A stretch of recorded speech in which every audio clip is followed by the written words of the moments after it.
Hello ପିଲାମାନେ ଆଜି ଆମେ ଦିଶ ହେଲା ଦିଶ ଦିଶ ଆଉ ଦ୍ୟାଟ୍ ବିଷୟରେ ପଢ଼ିବା। ଦିଶକୁ ଆମେ କେଉଁ ଜାଗାରେ ବ୍ୟବହାର କରିବା ଆଉ ଦ୍ୟାଟ୍କୁ କେଉଁ ଜାଗାରେ ବ୍ୟବହାର କରିବା ହେଲା। ଏଇଟାକୁ ଆମେ ଦିଶ ପଢ଼ିବା THIS THIS ଏଇଟା ହେଲା ଦିଶ। ଏଟାକୁ ପଢ଼ିବା ଦିଶ ଆଉ THAT ଏଟାକୁ ପଢ଼ିବା ଦ୍ୟାଟ୍। ଏଟାକୁ କ'ଣ ପଢ଼ିବା ଦ୍ୟାଟ୍ ହେଲା।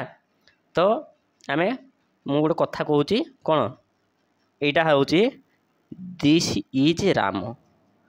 This is Ram. This is Ram କହିଲେ ଇଏ ରାମ ଅଟେ।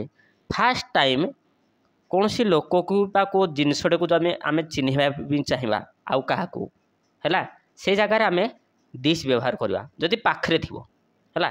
ଯଦି ପାଖରେ ଥିବ ହେଲା, ଏଭଳିଆ ମନେକର ଏଇଟା ଗୋଟେ ଜିନିଷ ଅଛି, ଏମିତି ଆମେ ପାଖରୁ ଥାଇକିନା ଯଦି ଚିହ୍ନିବା ତାହେଲେ ଏଇଟା କହିବା ଦିସ୍ ହେଲା। ଯଦି ଯଦି ମନେକର ଜିନିଷଟା ଦୂରରେ ଅଛି ହେଲା, ଆମେ ଇଆଡ଼ୁ ମନେକର ଇଆଡ଼ୁ କହୁଛନ୍ତି, ବହୁତ ଦୂରରୁ କହୁଛନ୍ତି, ସେ ଜାଗାରେ ଆମେ ଦ୍ୟାଟ୍ କହିବା। ମନେ ରହିଲା? ଚିହ୍ନିବା ଅର୍ଥରେ। ଆଉ ଚିହ୍ନି ସାରିଲା ପରେ ତାପରେ ଆମେ ବ୍ୟବହାର କରିବା କଥା ନାହିଁ। ମୁଖ୍ୟତଃ ଭାବରେ ମନେ ରଖିଥାଅ ଦିସ୍ ଆଉ ଦ୍ୟାଟ୍ ଚିହ୍ନିବା ଅର୍ଥରେ କୌଣସି ଲୋକକୁ ଇଣ୍ଟ୍ରୋଡକ୍ସନ୍ କରିବା, ଦେଖେଇବା। ମନେକର ଏଠି ଯେମିତି ଅଛି ଦିସ୍ ଇଜ୍ ରାମ। ଗୋଟେ ରାମ ବୋଲି ପିଲାଟେ ଅଛି, ଜଣେ ଲୋକ ଦେଖିଲା କହିଲା ଦିସ୍ ଇଜ୍ ରାମ ବୋଲେ ଇଏ ହେଉଛି ରାମ। ଅର୍ଥ ସେ ଲୋକ ଯାହାକୁ ଚିହ୍ନଉଛି ହେଲା, ଯାହାକୁ ଚିହ୍ନଉଛି ସେ ଲୋକଟା ଜାଣିନି ଇଏ ରାମ ବୋଲି, ତେଣୁକରି ଯେଉଁ ଲୋକଟା ତାକୁ ଚିହ୍ନେଇଲା ତେଣୁକରି ସେ କହୁଛି ଦିସ୍ ଇଜ୍ ରାମ, ଇଏ ହେଉଛି ରାମ ହେଲା। ସେଇଭଳିଆ that is Gita. That is Gita ତ ଇଏ ଗୀତା ଅଟେ ଯେଉଁ ଅଛି ଇଏ ହେବନି, ଏଇଟା ନାହିଁ, ଇଏ ନାହିଁ, ସିଏ ହେଲା। ଏଇଟା କ'ଣ ହେବ? ସିଏ। ଏଇଟା ହେଇଥାନ୍ତା ଦ୍ୟାଟ୍ ଇଜ୍ ଗୀତା ବୋଲେ ସିଏ ଗୀତା ଅଟେ ହେଲା। ସିଏ ଗୀତା ଅଟେ। ଏଇଟା ଯେଉଁ ଇଏ ଲେଖା ହେଇଛି ଏଇଟା ପିଲେ ଭୁଲ ଲେଖା ହେଇଛି। ତାପରେ that is Moon. That is Moon. ଦେଖ ମୁନ୍ଟା ଦୂରରେ ଥାଏ, ଆମଠୁ ଦୂରରେ ଅଛି କି ନାହିଁ, ତେଣୁକରି ସେଇଟା ଆମେ ଦ୍ୟାଟ୍ ଲଗେଇବା। ମନେକର ଏଇଟା ଗୋଟେ କଥା ହେଉଛି, ଗୋଟେ ମା ତାର ଛୁଆକୁ ଚିହ୍ନଉଛି, ଦ୍ୟାଟ୍ ଇଜ୍ ମୁନ୍ ବୋଲେ ସେଇଟା ଜହ୍ନ ଅଟେ। ବହୁତ ଜହ୍ନଟା ଦୂରରେ ଅଛି, ତେଣୁକରି ସେ ଚିହ୍ନେଇବା ଅର୍ଥରେ, ଦେଖେଇବା ଅର୍ଥରେ ହେଲା, ସେଇଟାକୁ ସେ କହିଲା ଦ୍ୟାଟ୍ ଲଗେଇଲା, ଦ୍ୟାଟ୍ ଇଜ୍ ମୁନ୍। ତ ସେଇଭଳିଆ ଏଇଟା ଅଛି କ'ଣ ଦିସ୍ ଇଜ୍ ମିଲନ। ଇଏ ମିଲନ ଅଟେ। ଇଏ ମିଲନ ଅଟେ ହେଲା। ତାପରେ this is Sita. This is Sita. ଇଏ ସୀତା ଅଟେ। ଇଏ ସୀତା ଅଟେ। ଟିକେ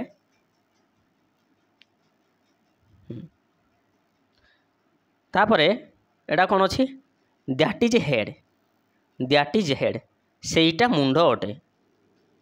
ଦ୍ୟାଟ୍ ଇଜ୍ ହେଡ଼୍ ଗୋଟେ ମୁଣ୍ଡକୁ ଫାଷ୍ଟ ଛୋଟ ପିଲାମାନଙ୍କୁ ଯେତେବେଳେ ଦେଖାଯାଏ ଦ୍ୟାଟ୍ ଇଜ୍ ହେଡ଼୍ ହେଲା, ଚିହ୍ନିବା ଅର୍ଥରେ। ଫାଷ୍ଟ ଟାଇମ୍ ଚିହ୍ନା ଯିବ, ଛୁଆ ଚିହ୍ନିବ ଯେ ଏଇଟାକୁ ମୁଣ୍ଡ କହୁଛନ୍ତି ହେଲା। ଦ୍ୟାଟ୍ ଇଜ୍ ହେଡ଼୍ ସେଇଟା ମୁଣ୍ଡ ଅଟେ। ଦ୍ୟାଟ୍ ଇଜ୍ ସ୍ମଲ୍ ସେଇଟା ଛୋଟ ଅଟେ ହେଲା। ଦ୍ୟାଟ୍ ଇଜ୍ ସ୍ମଲ୍ ସେଇଟା ଛୋଟ ଅଟେ। ତ ଆମେ ମୁଖ୍ୟତଃ ଭାବରେ ଯଦି ଦିସ୍ କଥା କହିବା ହେଲା, ଏ ଯେଉଁ ଦିସ୍ କଥା ଯଦି କହିବା, ଏଇ ଦିସ୍ର ଓଡ଼ିଆରେ ତାର ମିନିଂଟା କହିବା ହେଲେ ଦିସ୍ କହିଲେ ଇଏ, ଇଏ ହେଲା। ତାପରେ ଏହା ହେଲା, ଇଏ ଏହା, ତାପରେ ଏଇଟି, ଏଇଟି, এইভଳିଆ ଅର୍ଥରେ ଆମେ ବ୍ୟବହାର କରିବା। ଫାଷ୍ଟ ଇଏ ହେଲା, ଇଏ, ଏହା, ଏଇଟି, ଦିସ୍ର এইଭଳିଆ ଜାଗାରେ ଆମେ ବ୍ୟବହାର କରିବା। ମନେ ରହିଲା? ଲିଭେଇ ଦେବା ଟିକେ।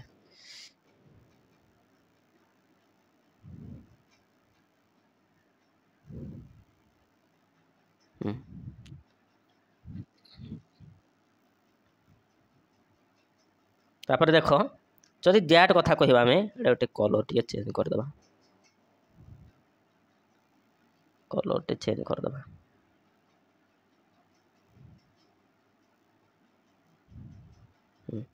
कलर चेंज करदे बास ये दैट कथा जदि कहवा आम ये दैट रो मीनिंग हेबो ताहा हला ताहा जगार लगेवा ताहा सेईटा सेईटा सीए सेईटी कौन सेईटी ये भलिया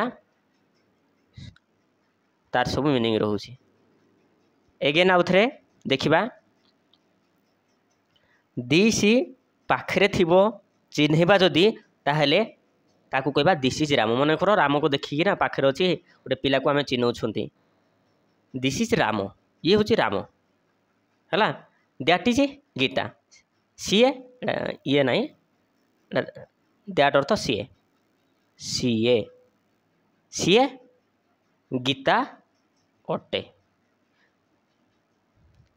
आ देख दिस मीनिंग एठे जदि कहबा सार दिस मीनिंग तो सारे एहा राम अटे तो एहा आउ ताहा ए कथाटा को आम कौन सी जिनिस जगार व्यवहार करूँ को जगार जिनिस एहा कुह कि ताहा कुह जिनिस जिनिसटा को मन कर इटा हो पत्थर हो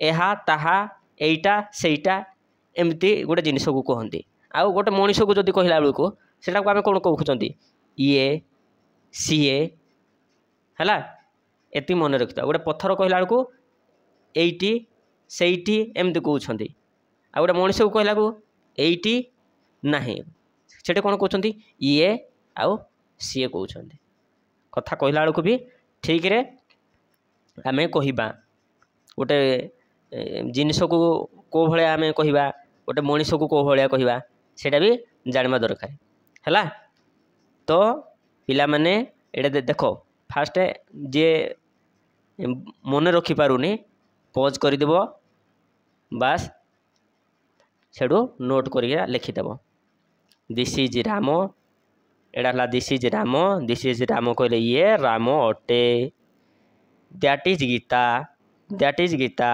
दैट इज गीता कहले सीए सीए गीता अटे है दैट इज मून सेईटा जह्न अटे दिस इज मिलन ये मिलन अटे दिस इज सीता ये सीता अटे दैट इज हेड सेईटा मुंड अटे दैट इज स्मॉल सेईटा छोट अटे पिला माने आज एतिकी आम टिके टिके जानवा है एकाथर बहुत गाड़िए पाठ पढ़ीदेवा मुंड एपट सेपट हो आज एतिकी तो तुम भल कि प्रैक्टिस कर आउ नेक्स्ट टाइम आउ गोटे पुणी पाठ आनबी है।